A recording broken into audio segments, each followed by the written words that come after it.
Hello students, स्वागत है आपका एक नए वीडियो में। आज हम लोग पढ़ने वाले हैं क्लास 10th का सिविक्स का चैप्टर 1 पावर शेयरिंग। और ये चैप्टर सभी लोगों के लिए बहुत ही इम्पॉर्टेंट है जो कि क्लास 10th में इस बार बोर्ड की परीक्षाएं देने वाले हैं।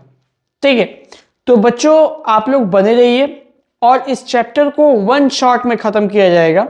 ठीक है, क्योंकि चैप्टर बहुत छोटा है लेकिन ट्रिकी क्वेश्चन इससे पूछा जाता है। ठीक है, तो दिमाग में से जो भी टेंशन है इसके प्रति निकाल दीजिए आप लोग और आइए मेरे साथ जुड़िए।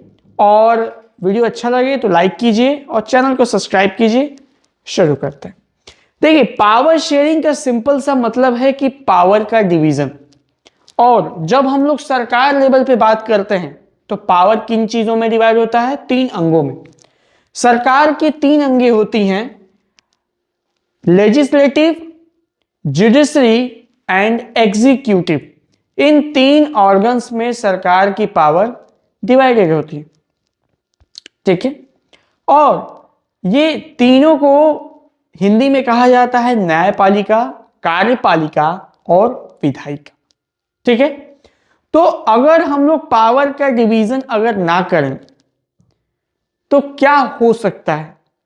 पावर का डिवीजन करें तो क्या हो सकता है?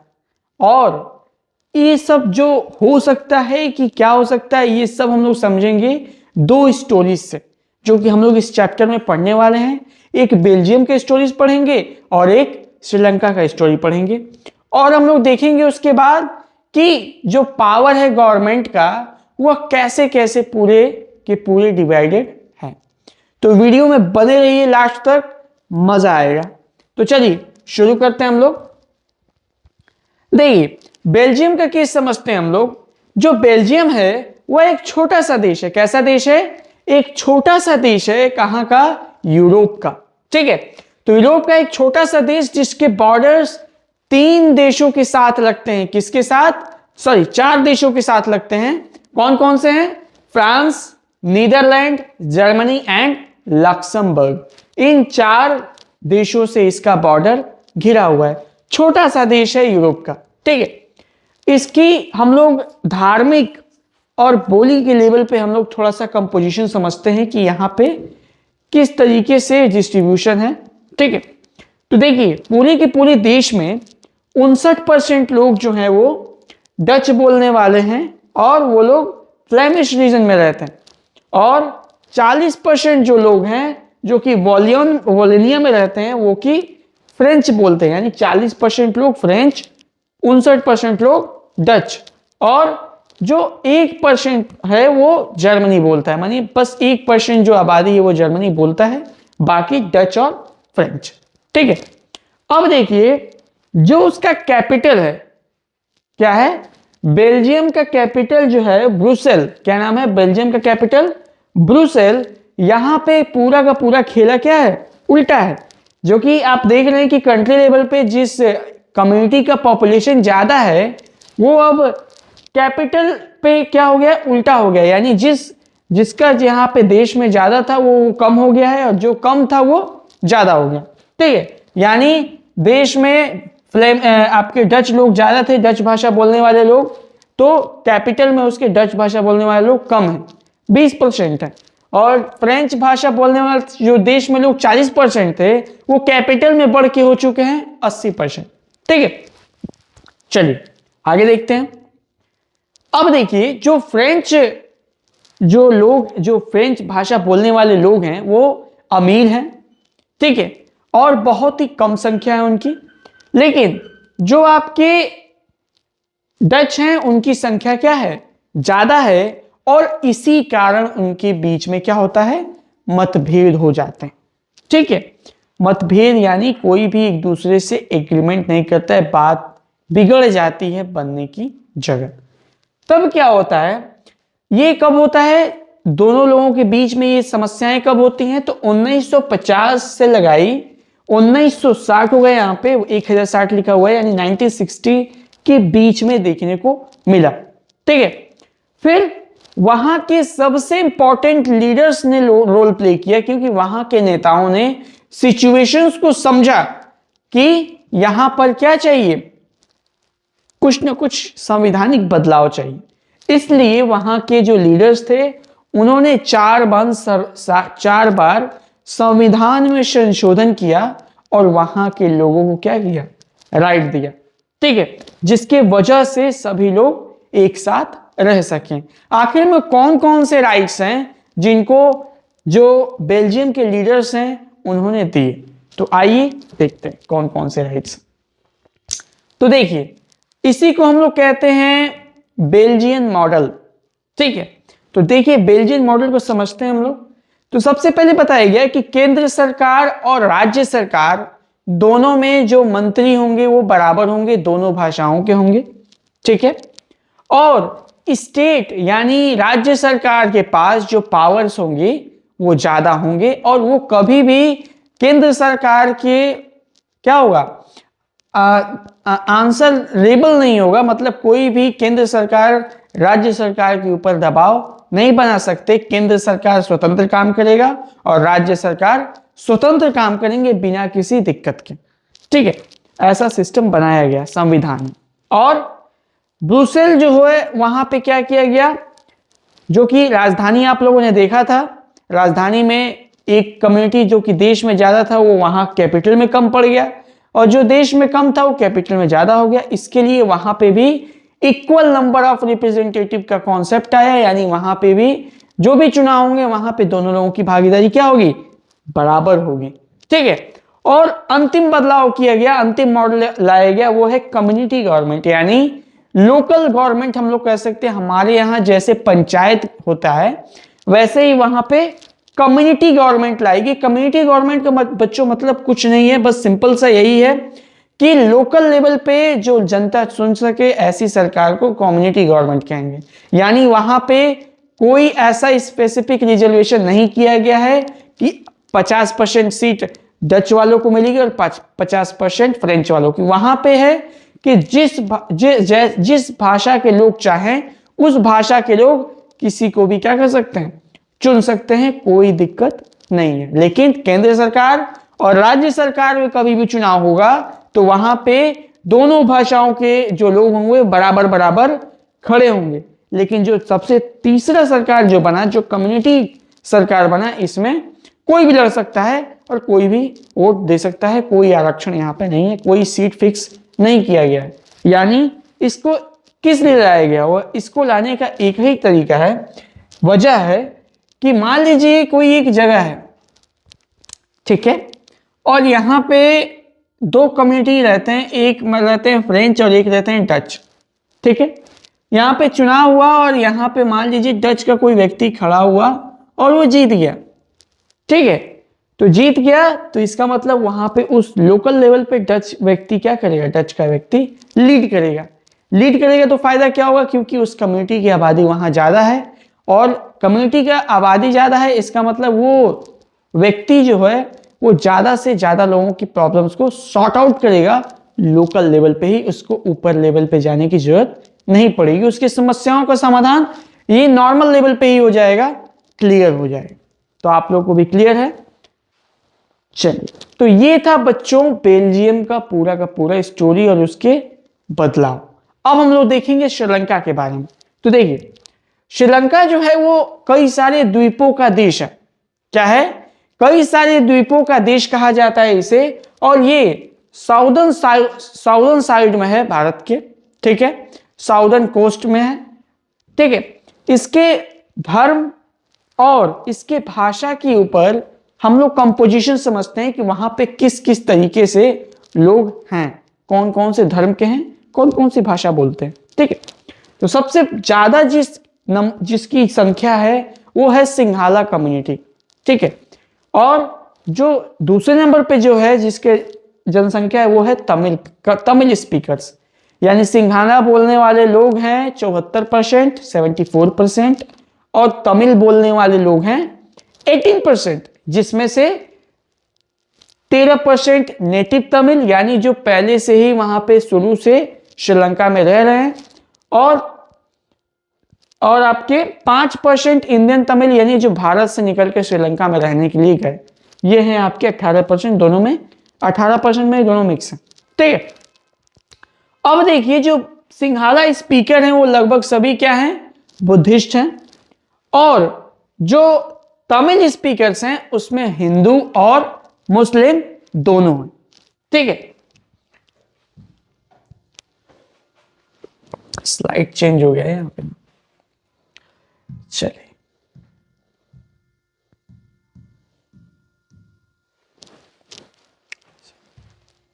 देखिए, फिर 7% जो क्रिश्चियंस हैं वो क्या करते हैं, दोनों भाषाओं को बोलते हैं, यानी सिंहाला भी बोलते हैं और तमिल भी बोलते हैं, वो लोग मैनेज कर लेते हैं। लेकिन प्रॉब्लम्स कहां होंगी, इन दोनों में।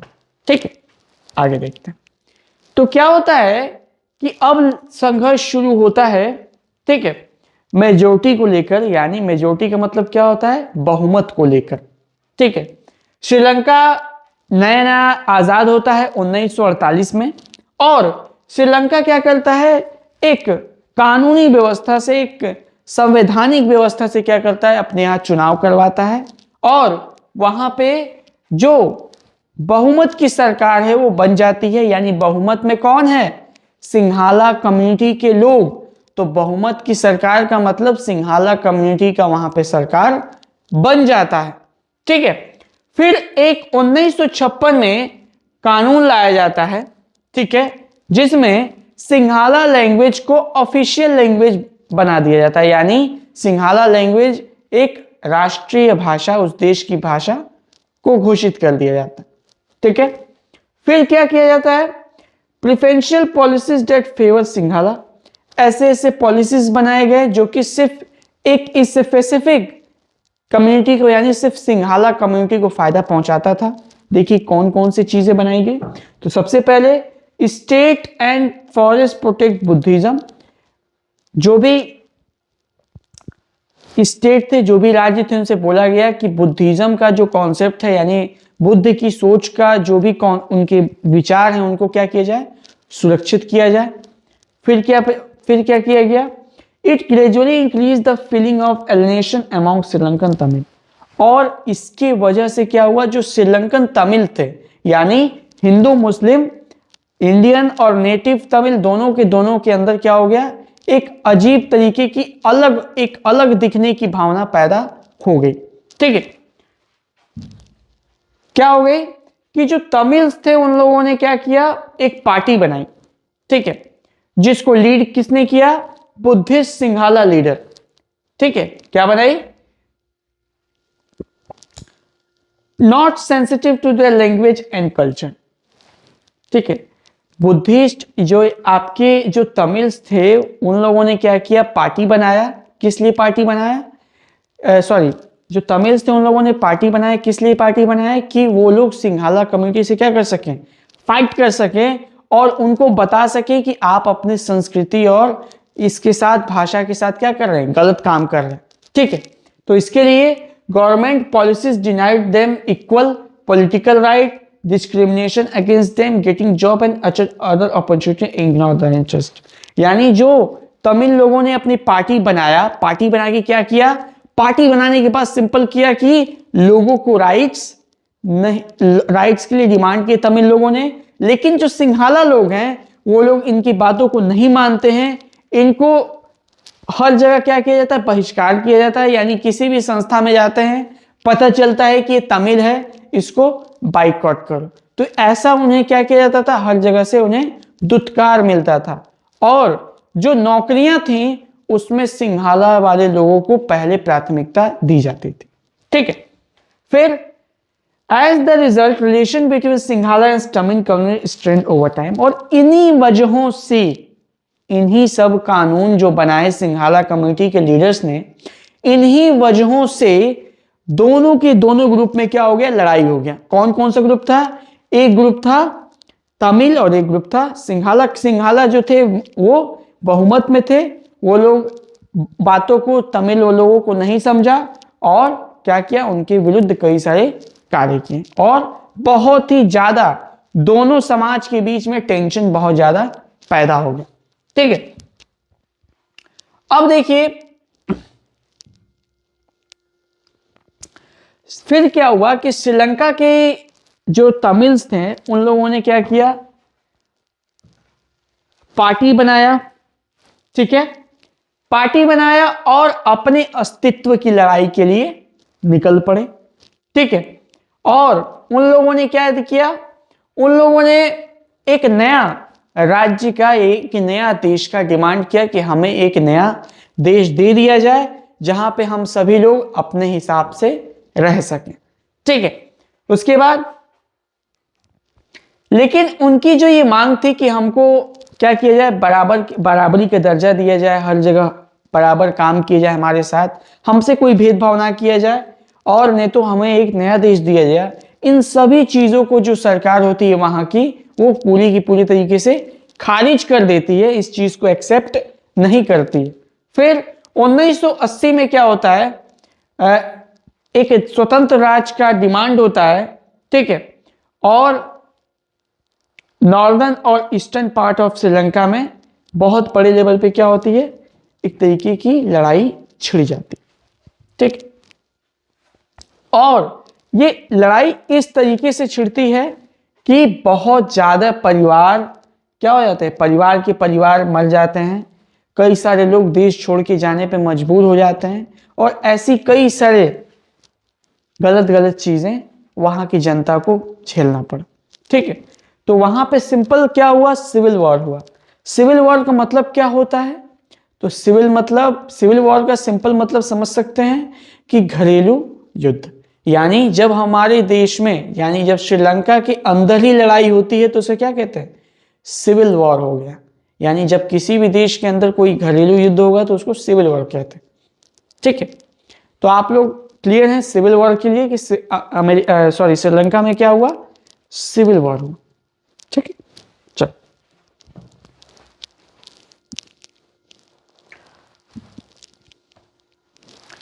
तो आप लोगों ने क्या किया कि दोनों कहानी को समझा, श्रीलंका की कहानी को समझा और आपने बेल्जियम की कहानी को समझा, और दोनों कहानियों को समझने के बाद निष्कर्ष आपके सामने है कि जो बेल्जियम के लीडर्स थे वो बहुत ही क्या थे, दूरदर्शी थे, ठीक है। उन लोगों ने भविष्य को देख लिया था और उस हिसाब से बदलाव कर दी, ठीक है। वहां के लोगों को फीलिंग्स को समझा, ठीक है, और उनको ये एहसास हुआ कि हम लोग एक ऐसा कानून बनाए, एक ऐसा संविधान बनाए जहां पे दोनों के दोनों, यानी सभी के सभी भाषाओं के लोग एक साथ मिलकर रह सके।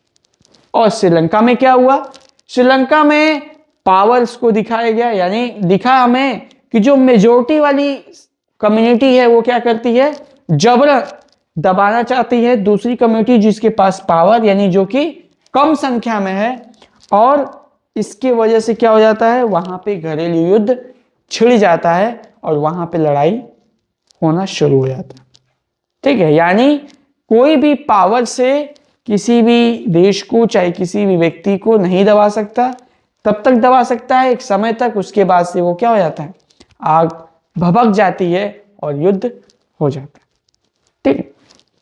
इसी तरीके से आपको भी पढ़ते रहना है और अपने अंदर समय समय पे मोटिवेशन खुद से लिया जाता है, ना कि यूट्यूब वीडियो से। तो प्रयास कीजिए कि जब भी मोटिवेशन लेना हो तो आप खुद से लीजिए। कैसे मोटिवेशन लेंगे, तो अपने फ्यूचर्स को सोचकर, ठीक है। आप यूट्यूब पे जाएंगे तो हजारों मोटिवेशन मिलेगा, लेकिन वो शॉर्ट टर्म रहेगा। लेना है तो खुद से लो और स्ट्रांग लो, ठीक है। चलो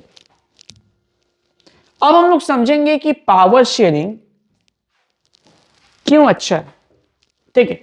पावर शेयरिंग क्यों अच्छा है इसके बारे में हम लोग अब समझेंगे। तो पावर शेयरिंग समझने के लिए, ठीक है, दो तरीके से पावर शेयरिंग समझेंगे हम लोग, ठीक है। एक है आपका प्रूडेंशियल और एक है मॉरल। प्रूडेंशियल का मतलब होता है तर्कपूर्ण, यानी जिसके ऊपर कोई भी साइंटिफिक कारण हो, और मॉरल मतलब क्या होता है, जिसके ऊपर कोई भी साइंटिफिक कारण ना हो, यानी कोई तथ्य ना हो, बस एक कह दिया जाता है।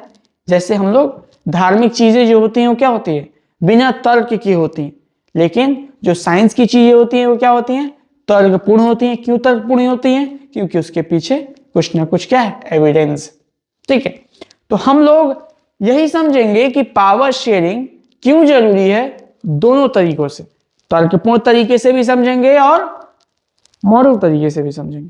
तो देखिए, power sharing good because it reduce the possibility of conflict between social group. Power sharing तर्कपूर्ण तरीके से समझना इसलिए जरूरी है क्योंकि पावर शेयरिंग क्या देता है, एक ऐसा इन्वायरमेंट देता है जिसमें कोई भी कॉन्फ्लिक्ट नहीं हो सकता, ठीक है, कोई भी तरीके की लड़ाई नहीं हो सकता, यानी लोगों को अधिकार उनका मिल जाता है पावर शेयरिंग से, ठीक है। फिर since social conflict lead violence and political stability, power sharing good way to ensure the stability of political order। अगर हमें अपने राजनीतिक रूप से अगर हमें क्या चाहिए, शांति चाहिए, ठीक है, तो हम लोगों को पावर शेयरिंग क्या करना है, जरूरी है करना, ठीक है, जिससे समाज में किसी भी वर्ग के साथ भेदभाव ना हो सके। जब भेदभाव नहीं होगा किसी के साथ तो किसी तरीके का क्या होगा, लोकतंत्र एकदम चलता रहेगा बढ़िया, किसी भी तरीके का दिक्कत नहीं होगा, ठीक है। और training of majority under the unity of country as well as bring the majority as well stress power sharing bring out better outcome. अगर हम लोग क्या करें, मेजोरिटी यानी किसी के ऊपर जबरन थोपने की ना कोशिश करें और बराबर बराबर अधिकार सबको बांट दें तो कभी भी सिविल वॉर जैसे दिक्कत नहीं आएंगी, जैसे श्रीलंका की स्थिति जैसी स्थिति कभी भी उत्पन्न नहीं होगी, ठीक है। अब हम लोग बात करते हैं मॉरल कारण की, आखिर में मॉरल कारण क्या है कि पावर शेयरिंग जरूरी है। तो मॉरल कारण है आपका कि power sharing is a way of spirit of democracy, a democratic rule involve power sharing with those affected by its exercise and live it respect people have right to consolidate and how they is been govern. देखिए simple सा मतलब है कि ये power sharing moral कारण में ये इसलिए जरूरी है क्योंकि पावर शेयरिंग क्या है, लोकतंत्र की आत्मा, ठीक है। अगर हम लोगों को लोकतंत्र बनाना है, लोकतंत्र रखना है तो पावर शेयरिंग करना एकदम 100% कंपलसरी, ठीक है। यानी पावर जब हम लोग बांटेंगे तभी हमारा डेमोक्रेसी क्या रहेगा, एक बढ़िया डेमोक्रेसी रहेगा। डेमोक्रेसी का सिंपल मतलब क्या है, डेमोक्रेसी का मतलब है जनता के द्वारा चुनी हुई चीजें, यानी सहमति से है। और अगर उसमें हम लोग लोगों को अधिकार ही ना दें तो ये कैसा डेमोक्रेसी, इसलिए कहा गया है कि डेमोक्रेसी की आत्मा क्या है, पावर शेयर। तो ये है आपका मॉरल कारण, ठीक है। और ये लोगों को क्या देता है, एक अधिकार देता है कि वो लोग क्या कर सके, सरकारों को चला सकें, ठीक है। और emphasizes the very act of power sharing as valuable। और पावर शेयरिंग जो होता है वो क्या करता है, एक बहुत ही वैल्यूएबल है, एक अच्छा माहौल देता है जिससे सभी के सभी लोग क्या कर सकते हैं, शांतिपूर्ण तरीके से रह सकते हैं, ठीक है।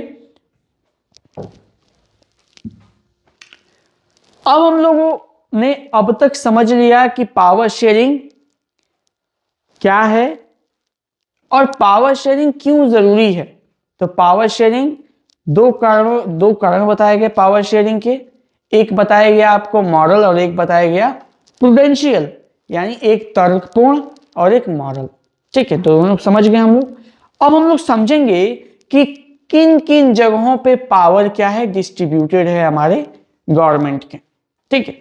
तो पावर हमारे देश में किस किन तरीके से पावर शेयरिंग हुई है समझते हैं हम लोग, ठीक है। तो देखिए, democracy believe that political power should be distributed among many citizen as possible. देखिए, लोकतंत्र का ऐसा मानना है कि जितना ज्यादा से ज्यादा हो सके पावर को शेयर करना चाहिए, ठीक है। In modern democracy power sharing arrangement are as follows. तो चलिए समझते हैं कि आज के समय में पावर शेयरिंग कैसे कैसे हुआ है। सबसे पहला, पावर शेयरिंग जो है वो सरकार के अलग अलग अंगों में है, यानी सरकार के कितने अंग हैं, 3 अंग हैं। कौन कौन से, लेजिस्लेटिव, एग्जीक्यूटिव और जुडिशरी, ठीक है। तो पावर क्या है, 3 लोगों में बटा हुआ है। और ये पावर जो होता है वो हमेशा क्या करता रहता है, चेक एंड बैलेंस करता रहता है। चेक एंड बैलेंस का मतलब, जैसे कोई केस, मान लीजिए कोई दिक्कत, कोई कानून बना, कानून से क्या हुआ, जनता को दिक्कत है तो जनता जाएगी कोर्ट के पास, कोर्ट उसको बोलेगा और वो क्या हो जाए, कानून चेंज हो जाए। यानी कोई भी अपने पावर का इस्तेमाल ज्यादा ना कर सके, इसलिए दोनों तीनों जो भी होते हैं, तीनों अंग, एग्जीक्यूटिव, लेजिस्लेटिव और जुडिशरी, कार्यपालिका, न्यायपालिका और विधायिका, तीनों एक दूसरे के ऊपर चेक करते रहते हैं समय समय पे कि कोई भी गलत जो है पावर का गलत इस्तेमाल ना करे। ठीक है, पहला हो गया, पहला सरकार के अंगों में बटा। दूसरा power sharing at different levels, it is called federal division of power and vertical division. अब दूसरा पावर बटता है फेडरल यानी संघवाद में, यानी सेंट्रल गवर्नमेंट बटता है, स्टेट गवर्नमेंट में बटता है और लोकल गवर्नमेंट में बटता है। ठीक है, फिर पावर में also share among different social group such as religious and linguistic group, it's give space to government and administration.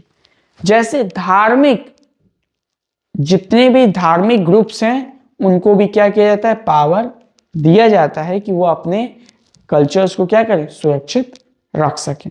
जैसे आपने कई सारे ग्रुप्स का नाम सुना भी होगा, जैसे आप लोगों ने बजरंग दल सुना होगा, जैसे आप लोगों ने मुस्लिम लीग सुना होगा, ऐसे करके कई सारे क्या हैं, ऐसे धर्म के ऊपर कई सारे संगठन हैं जिनको सरकार के द्वारा क्या किया जाता है, पावर दिया जाता है कि वो अपने जो भी डिमांड है वो सरकार के सामने रख सके।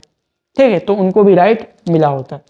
फिर पावर शेयरिंग जो होता है पॉलिटिकल पार्टीज में होता है, यानी जितनी भी पार्टीज हैं उनके पास भी क्या है, पावर है। जो पावर में नहीं है उनके पास भी पावर है। जैसे आप लोग एक चीज ध्यान दीजिएगा कि जैसे आप लोग देखेंगे संसद में, तो संसद में क्या होता है कि एक तरफ तो बीजेपी है जो कि जीती हुई है, और एक तरफ इंडिया अलायंस है, यानी राहुल गांधी जिसके क्या है, लीडर हैं, वो भी बैठे रहते हैं और उनके पास भी क्या है, पावर है।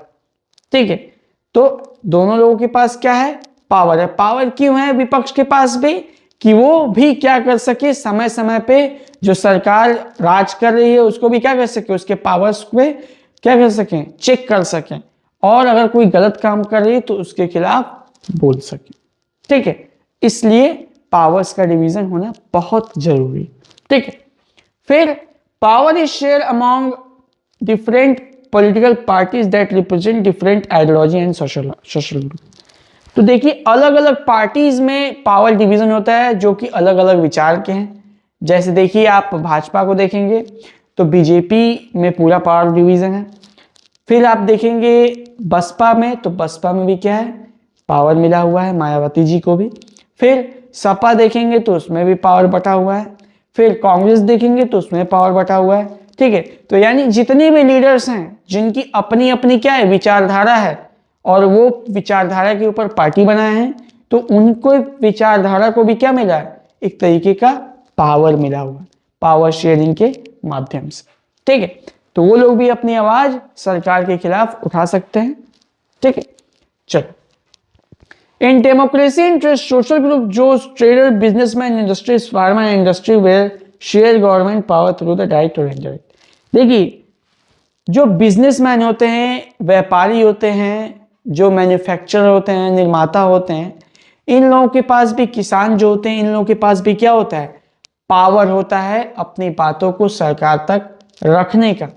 ठीक है, और ये पावर देता कहां से, तो ये पावर मिलता है पावर शेयरिंग से। ठीक है, तो सरकार इन लोगों को भी, यानी आम लोगों के पास भी क्या है, पावर है। ठीक है, लेकिन एक निश्चित तरीके से अगर प्रदर्शन करें तब तक उनका पावर क्या है, वैलिड है। जहीं वो उग्र में बदल जाता है तो पावर हो जाता है इनवैलिड। ठीक, चल, तो इसी के साथ हमारा ये चैप्टर समाप्त होता है। उम्मीद है कि आपको यह वीडियो अच्छा लगा होगा। वीडियो अच्छा लगा तो चैनल को सब्सक्राइब कीजिए और वीडियो को लाइक कीजिए, और आने वाले समय में हम लोगों के और सारे वीडियो आने वाले हैं, तो चैनल के संग जुड़े रहिए। See you next time. Thank you.